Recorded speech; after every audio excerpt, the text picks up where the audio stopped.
O versículo então de 5 a 9, existe agora uma tentativa daqueles homens, a quinta tentativa de prejudicar Neemias, e eles fazem o seguinte, irmãos, eles mandam uma carta aberta para Neemias, de Samaria a Jerusalém, e essa carta então passa por várias pessoas, passa por várias situações, e essas pessoas, nessas situações, acabam pegando essa carta, e como a palavra de Deus diz, era uma carta aberta, e essa carta acusava Neemias de incitar uma rebelião, acusava Neemias dizendo que ele se autoproclamaria rei dos judeus, e que até profetas ele já tinha contratado para que pudessem abençoar e anunciar a sua coroação. Isso, irmãos, que estava descrito ali, era uma acusação muito grave contra Neemias. Os reis daquela época não toleravam nenhum tipo de traição, nenhum tipo de resistência. O que poderia acontecer se essa carta chegasse até a mão do rei Ataxerxes é que ele falasse: Neemias, volta da tua licença que eu te dei aí, vem para cá, e é capaz que Neemias fosse morto, julgado e condenado por traição. Essa carta aberta para um governador era uma forma de intimidação e um insulto, que era a posição que estava Neemias. Porque as cartas normalmente, irmãos, as cartas oficiais eram enroladas e seladas. Somente aquelas pessoas investidas de autoridade podiam abrir essas cartas e ler. Sanbalat então queria realmente que todos soubessem do conteúdo da carta. Sanbalat tentou então abalar a reputação de Neemias, abalar a autoridade de Neemias. Essa carta então tinha sido lida, irmãos, nesse caminho de Samaria a Jerusalém muitas vezes, para causar um tumulto, causar um mexerico, causar algo infundado, que pudesse espalhar rapidamente. Neemias então, irmãos, precisou de muita graça, para que pudesse absorver isso pacificamente, até a despeito da incerteza que ele tinha se o rei receberia isso ou não, e qual seria então a atitude do rei perante essa acusação. Irmãos, o que nós vemos no versículo 8 é que Neemias imediatamente nega todos os relatos. E o que nós vemos no versículo 9, irmãos, talvez seja o que é mais importante. Neemias então faz uma oração. Neemias ora.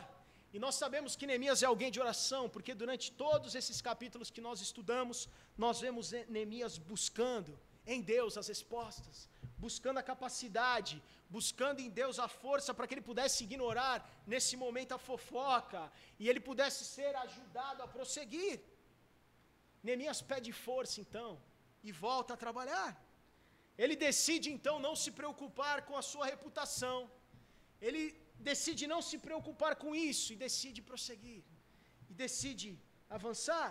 Quando nós, irmãos, de alguma maneira cuidamos, eu e você, do nosso caráter, quando eu e você estamos preocupados com o nosso caráter, e muitas vezes deixamos como Neemias de lado a nossa reputação, nós podemos confiar em Deus, porque Deus cuida disso para nós.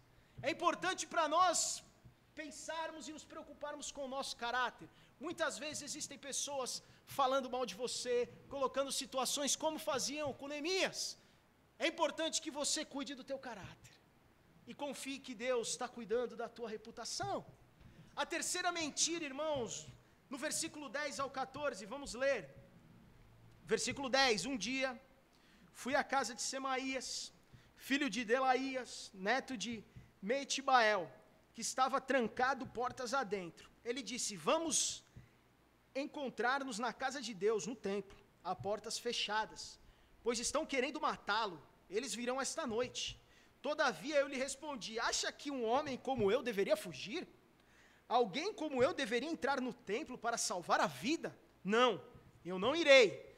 Percebi que Deus não o tinha enviado, e que ele tinha profetizado contra mim, porque Tobias e Sanbalat o tinham contratado. Ele tinha sido pago para me intimidar, a fim de que eu cometesse um pecado agindo daquela maneira. E então eles poderiam difamar-me, desacreditar-me. Versículo 14. Lembra-te do que fizeram Tobias e Sanbalat, meu Deus. Lembra-te também da profetisa Noadia e do restante dos profetas que estão tentando me intimidar. A A terceira mentira, então, irmãos, é que aquele homem chamado Semaías, que era filho de uma linhagem sacerdotal, por isso que ele fala para Neemias, vamos se encontrar no templo. Aquele homem tinha acesso ao templo. Nós vemos e podemos entender que Neemias vê que ele é um profeta, é um mercenário, alguém que foi pago, subornado por Sanbalat e Tobias para que pudesse planejar algo que pudesse pegar Neemias, pudesse prejudicar Neemias. Ele se tranca, Semaías se tranca na sua casa para que ele desse a impressão que também Sanbalat e Tobias queriam também matá-lo, queriam fazer mal. E ele faz um convite a Neemias, vamos se esconder, eu e você lá no templo, lá nós vamos estar seguros. Neemias percebe então que se trata de uma farsa. Se Neemias tivesse caído nessa ladainha, fugido e se escondido no templo, sua reputação teria sido destruída. Neemias rejeita essa proposta, porque, irmãos, Neemias era alguém leigo. Neemias não era o sacerdote como Semaías. Neemias não podia entrar no templo. Se ele entrasse no templo, ele estaria indo contra a lei de Moisés. E ele seria então, ele teria cometido um crime, ter feito algo errado. E a tentativa desses homens foi para que Neemias realmente se sentisse seguro, de alguma maneira, e pudesse estar indo com aquele homem no templo. E quando depois disso eles conseguiriam falar, Neemias esteve lá, ele é leigo e foi para o templo, ele não podia, ele não é um sacerdote, ele entrou no templo. Eles tentaram de todas as maneiras, irmãos, tirar todo o crédito de Neemias. Neemias então sabia que Semaías era um falso profeta, porque a mensagem que ele transmite como profecia era contrária à palavra de Deus. Neemias mostra então um grande discernimento, enxerga a fraude, enxerga o problema, enxerga então que Tobias e Sanbalat tinham subornado aquele homem. A quarta mentira, irmãos, está no versículo 15 ao 19. Neemias 6, versículo 15 diz assim: o muro ficou pronto no 25º dia de Elu, em 52 dias. Quando todos os nossos inimigos souberam disso, todas as nações vizinhas ficaram atemorizadas e com orgulho ferido, pois perceberam que essa obra havia sido executada com a ajuda de nosso Deus. Versículo 17. E também naqueles dias os nobres de Judá estavam enviando muitas cartas a Tobias, que lhes enviava suas respostas, porque muitos de Judá estavam comprometidos com ele por juramento, visto que era genro de Secanias, filho de Ará, e seu filho Joanã havia se casado com a filha de Mesulão, neto de Berequias. Versículo 19. Até ousavam elogiá-lo na minha presença, iam contar-lhe o que eu dizia, e Tobias continuou a enviar-me cartas para me intimidar. Neemias então se vê numa situação agora, irmãos, depois de todas essas tentativas, nós vemos nesses versículos que Tobias não desiste. Tobias tinha um pezinho lá entre o povo judeu, por causa de um casamento, por causa de um contato familiar. Por causa disso, Tobias tinha influência na alta sociedade dos judeus. E Tobias então começa a escrever cartas e tentar de alguma maneira, através desses homens que estavam lá com Neemias, tentar poder descredibilizar Neemias. E ele faz até algo interessante, irmãos, porque no texto diz que esses homens da alta sociedade dos judeus ali vinham para Neemias e falavam: Tobias é gente boa, meu. Tobias é um cara legal. Você está equivocado. Você está pensando coisa ruim de Tobias, mas Tobias é um cara legal. Enquanto isso, Tobias continuava, irmãos, continuava escrevendo cartas, continuava de alguma maneira tentando destruir a reputação de Neemias. Aqueles homens não desistem, aqueles homens não param, influenciados por Satanás, para que pudessem de alguma maneira influenciar e destruir a vida de Neemias. Irmãos, Neemias consegue, durante esse capítulo 6, desde o capítulo 4, onde nós vemos J. Parker falando que é uma guerra espiritual, Neemias consegue se livrar. Neemias consegue de alguma maneira derrotar o inimigo. E Neemias faz isso usando 7 armas. E eu vou falar para vocês quais são essas 7 armas bem rápido.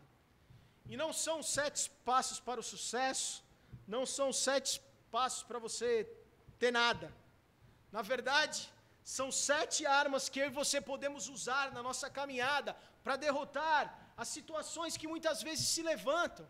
Neemias não deixou de ter problemas, irmãos, e nós falamos isso com muita particularidade aqui na igreja, porque Jesus disse lá, no mundo vocês terão aflições, mas tem de bom ânimo. Não existe nenhuma promessa nesse púlpito de que você não tenha problemas. Essas 7 armas não vão evitar que você tenha problemas. Não, mas talvez essas foram as 7 coisas que Neemias usou para que de alguma maneira ele pudesse passar por essa guerra espiritual e pudesse continuar avançando, pudesse liderar aqueles homens para que o muro fosse reconstruído, como nós vimos que aconteceu. A primeira delas, irmãos, está no versículo 11. Neemias usa a coragem. Neemias é alguém corajoso. Ele fala o seguinte no versículo 11, ele respondendo aquele convite de Sanbalate e de Tobias: acha que um homem como eu deveria fugir? John White, irmãos, diz que Neemias provavelmente experimentava medo, muitas vezes em sua vida. Mas no começo da história, da reconstrução, Neemias estabeleceu o hábito, que se lhe tornara de real utilidade mais tarde. Neemias seguia adiante, apesar do medo. Foi nesse momento, irmãos, que Neemias se sentiu com medo, que John White diz que ele se matriculou na escola divina da coragem. Neemias tem coragem para que ele pudesse passar por essas situações. Ele não deixava de ter medo, irmãos, mas mediante ao medo ele seguia adiante. Nas nossas vidas nós vamos ter situações difíceis, nós vamos ter dificuldades, aflições, mas é preciso ter coragem. É preciso nós ficarmos firmes, como Neemias. Talvez nós precisamos, como diz John White, nos matricularmos na escola divina da coragem. Talvez nós precisamos clamar e pedir para Deus que Deus nos dê coragem para passar pelas situações, para estarmos firmados quando vem a enfermidade, quando vem a dificuldade financeira, quando vem a morte, quando vem muitas coisas que, irmãos, que muitas vezes fazem com que a gente fique perdido. E além disso, irmãos, se nós falarmos que muitas vezes são setas, são dardos inflamados, são situações que o diabo levanta para nos prejudicar, irmãos, nós podemos lembrar que o diabo foi derrotado lá na cruz.